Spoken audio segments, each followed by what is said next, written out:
Chapter 21. Sagacious and moral remarks in regard to life. A sail. An unexpected salute. The end of the black cat. A terrible dive. An incautious proceeding, and a frightful catastrophe. Life is a strange compound. Peterkin used to say of it that it beat a druggist's shop all to sticks; for whereas the first is a compound of good and bad, the other is a horrible compound of all that is utterly detestable. And indeed, the more I consider it, the more I am struck with the strange mixture of good and evil that exists, not only in the material earth, but in our own natures.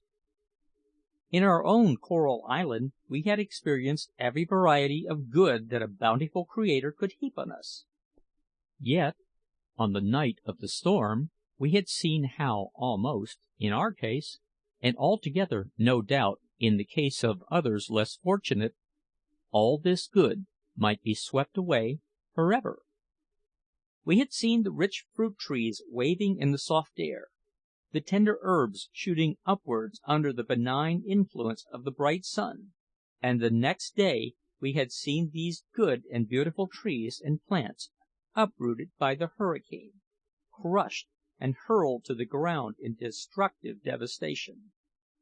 We had lived for many months in a clime, for the most part, so beautiful that we had often wondered whether Adam and Eve had found Eden more sweet; and we had seen the quiet solitudes of our paradise suddenly broken in upon by ferocious savages, and the white sands stained with blood and strewed with lifeless forms. Yet among these cannibals we had seen many symptoms of a kindly nature.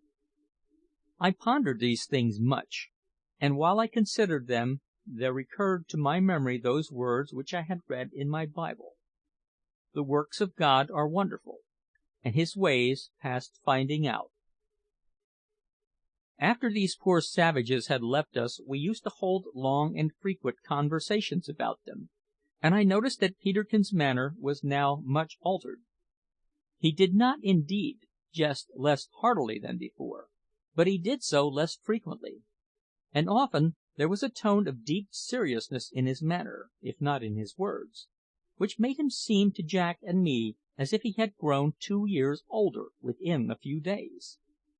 But indeed I was not surprised at this when I reflected on the awful realities which we had witnessed so lately. We could by no means shake off a tendency to gloom for several weeks afterwards; but as time wore away our usual good spirits returned somewhat, and we began to think of the visit of the savages with feelings akin to those with which we recall a terrible dream. One day we were all enjoying ourselves in the Water Garden, preparatory to going on a fishing excursion, for Peterkin had kept us in such constant supply of hogs that we had become quite tired of pork, and desired a change. Peterkin was sunning himself on the ledge of rock, while we were creeping among the rocks below. Happening to look up, I observed Peterkin cutting the most extraordinary capers and making violent gesticulations for us to come up; so I gave Jack a push, and rose immediately. "A sail! A sail! Ralph, look! Jack! Away on the horizon there, just over the entrance to the lagoon!" cried Peterkin as we scrambled up the rocks. "So it is, and a schooner too!" said Jack as he proceeded hastily to dress. Our hearts were thrown into a terrible flutter by this discovery, for if it should touch at our island we had no doubt the captain would be happy to give us a passage to some of the civilised islands, where we could find a ship sailing for England or some other part of Europe. Home, with all its associations, rushed in upon my heart like a flood; and much though I loved the coral island and the bower which had now been our home so long, I felt that I could have quitted all at that moment without a sigh. With joyful anticipations we hastened to the highest point of rock near our dwelling, and awaited the arrival of the vessel, for we now perceived that she was making straight for the island under a steady breeze. In less than an hour she was close to the reef, where she rounded to and backed her topsails in order to survey the coast. Seeing this, and fearing that they might not perceive us, we all three waved pieces of cocoa-nut cloth in the air, and soon had the satisfaction of seeing them beginning to lower a boat and bustle about the decks as if they meant to land. Suddenly a flag was run up to the peak. A little cloud of white smoke rose from the schooner's side, and before we could guess their intentions, a cannon shot came crashing through the bushes, carried away several cocoa-nut trees in its passage, and burst in atoms against the cliff a few yards below the spot on which we stood. With feelings of terror, we now observed that the flag at the schooner's peak was black, with a death's head and crossbones upon it. As we gazed at each other in blank amazement, the word "pirate" escaped our lips simultaneously. "What is to be done?" cried Peterkin, as we observed a boat shoot from the vessel's side and make for the entrance to the reef.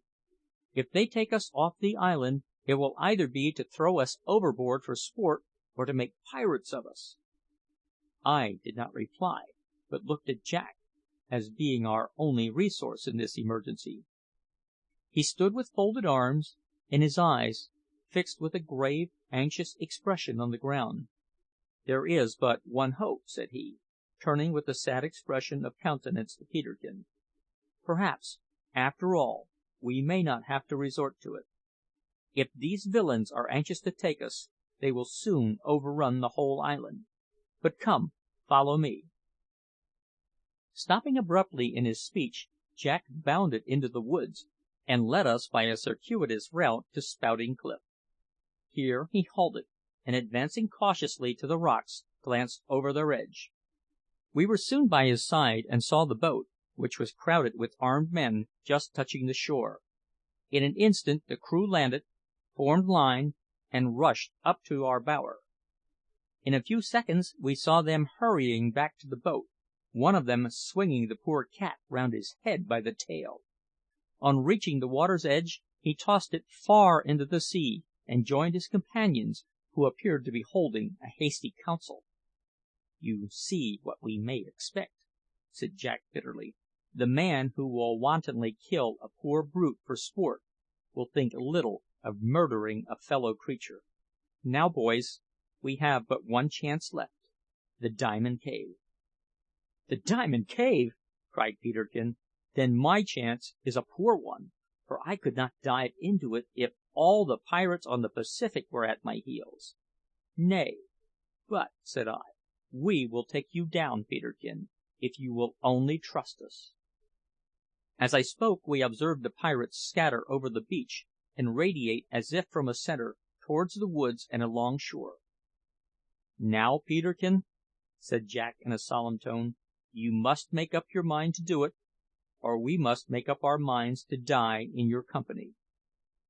"Oh, Jack, my dear friend!" cried Peterkin, turning pale, "leave me. I don't believe they'll think it worth while to kill me.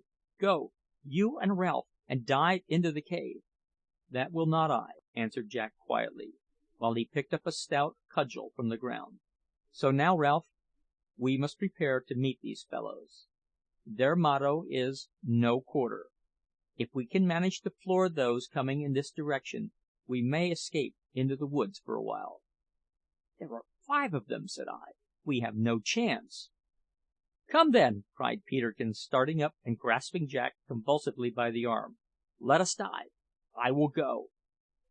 Those who are not naturally expert in the water know well the feelings of horror that overwhelm them, when in it, at the bare idea of being held down for even a few seconds, that spasmodic, involuntary recoil from compulsory immersion which has no connection whatever with cowardice; and they will understand the amount of resolution that it required in Peterkin to allow himself to be dragged down to a depth of 10 feet, and then through a narrow tunnel into an almost pitch dark cavern.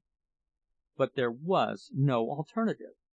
The pirates had already caught sight of us, and were now within a short distance of the rocks. Jack and I seized Peterkin by the arms. "Now, keep quite still no struggling," said Jack, "or we are lost."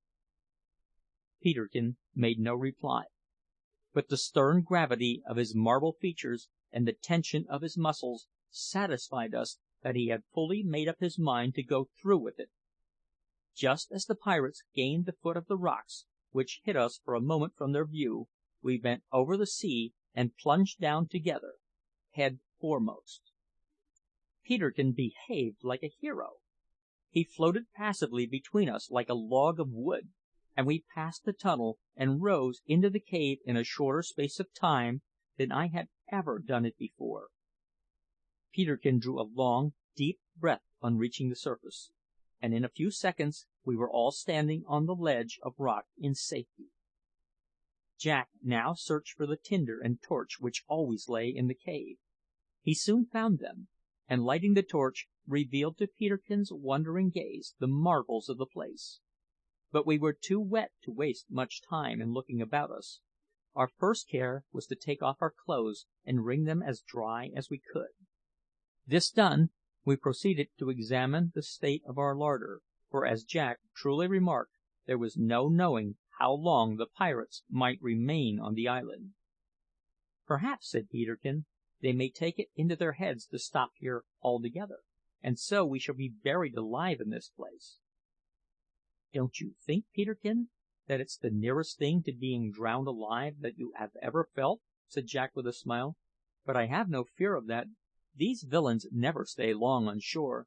The sea is their home, so you may depend upon it that they won't stay more than a day or two at the furthest." We now began to make arrangements for spending the night in the cavern. At various periods Jack and I had conveyed cocoa nuts and other fruits besides rolls of cocoa nut cloth to this submarine cave, partly for amusement and partly from a feeling that we might possibly be driven one day to take shelter here from the savages. Little did we imagine that the first savages who would drive us into it would be white savages, perhaps our own countrymen. We found the cocoa nut nuts in good condition, and the cooked yams, but the breadfruits were spoiled.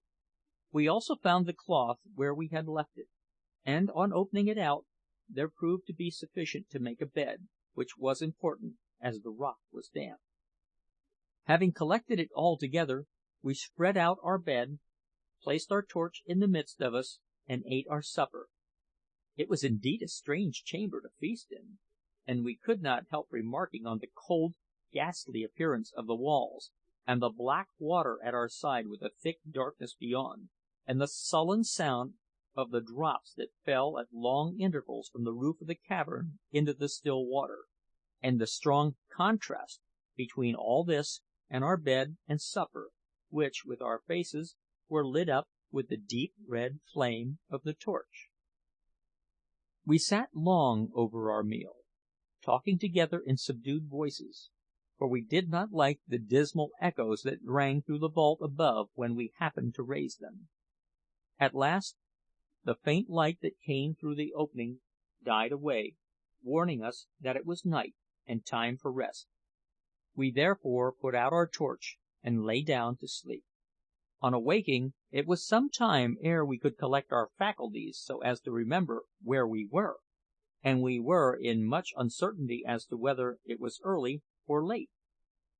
We saw by the faint light that it was day, but could not guess at the hour, so Jack proposed that he should dive out and reconnoitre. "No, Jack," said I, "do you rest here. You've had enough to do during the last few days. Rest yourself now, and take care of Peterkin, while I go out to see what the pirates are about. I'll be very careful not to expose myself, and I'll bring you word again in a short time." "Very well, Ralph," answered Jack. "Please yourself, but don't be long. And if you'll take my advice, you'll go in your clothes, for I would like to have some fresh cocoa nuts, and climbing trees without clothes is uncomfortable, to say the least of it." "The pirates will be sure to keep a sharp lookout," said Peterkin, "so pray be careful." "No fear," said I. "Good bye." "Good bye," answered my comrades. And while the words were yet sounding in my ears, I plunged into the water, and in a few seconds found myself in the open air. On rising, I was careful to come up gently and to breathe softly, while I kept close in beside the rocks. But as I observed no one near me, I crept slowly out and ascended the cliff, a step at a time, till I obtained a full view of the shore. No pirates were to be seen; even their boat was gone; but as it was possible they might have hidden themselves, I did not venture too boldly forward. Then it occurred to me to look out to sea, when, to my surprise, I saw the pirate schooner sailing away, almost hull down on the horizon. On seeing this I uttered a shout of joy. Then my first impulse was to dive back to tell my companions the good news; but I checked myself, and ran to the top of the cliff in order to make sure that the vessel I saw was indeed the pirate schooner. I looked long and anxiously at her, and giving vent to a deep sigh of relief, said aloud, "Yes, there she goes. The villains have been baulked of their prey this time at least." "Not so sure of that," said a deep voice at my side, while at the same moment a heavy hand grasped my shoulder and held it as if in a vice. CHAPTER 22.